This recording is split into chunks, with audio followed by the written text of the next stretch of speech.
अस्सलाम वालेकुम मेरे दोस्तों, ਇਹ ਨਵੀਆਂ ਅਦਾਕਾਰਾਂ ਆਈਆਂ ਅਲ ਕਮਾਲ ਟੀਵੀ ਦੇ ਵਿੱਚ।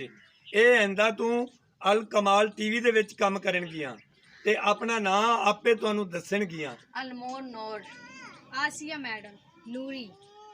ਇਹ ਆਸੀਆ ਮੈਡਮ, ਅਨਮੋਲ ਨੂਰ ਤੇ ਇਹ ਸਾਰੀਆਂ ਜਿਹੜੀਆਂ ਨੇ ਇਹ ਅਦਾਕਾਰਾਂ ਨਵੀਆਂ ਹੱਛੀਆਂ ਤੋਂ ਹੱਛੀਆਂ ਆਈਆਂ ਨੇ, ਬੜੇ ਬੜੇ ਟੀਵੀਆਂ ਤੇ ਔਰ ਚੈਨਲਾਂ ਤੇ ਇਹ ਕੰਮ ਕਰਦੀਆਂ ਨੇ।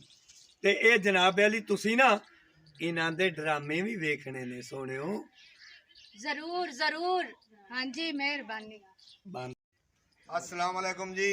ਇਹ ਸਾਡਾ ਜੀ ਚੈਨਲ ਦਾ ਮਾਲਿਕ ਹੈ ਤੇ ਚੈਨਲ ਦਾ ਨਾਮ ਹੈ ਅਲ ਕਮਾਲ ਟੀਵੀ ਤੇ ਇਹ ਨਵੇਂ ਸਾਡੇ ਅਦਾਕਾਰ ਹਨ, ਕੋਈ ਰਹਿ ਗਏ ਨੇ, ਕੋਈ ਆਉਣ ਵਾਲੇ ਨੇ ਤੇ ਇਹ ਸਾਰੇ ਕੰਮ ਕਰਨਗੇ ਆਪਣੇ ਚੈਨਲ ਤੇ ਅਲ ਕਮਾਲ ਟੀਵੀ ਤੇ।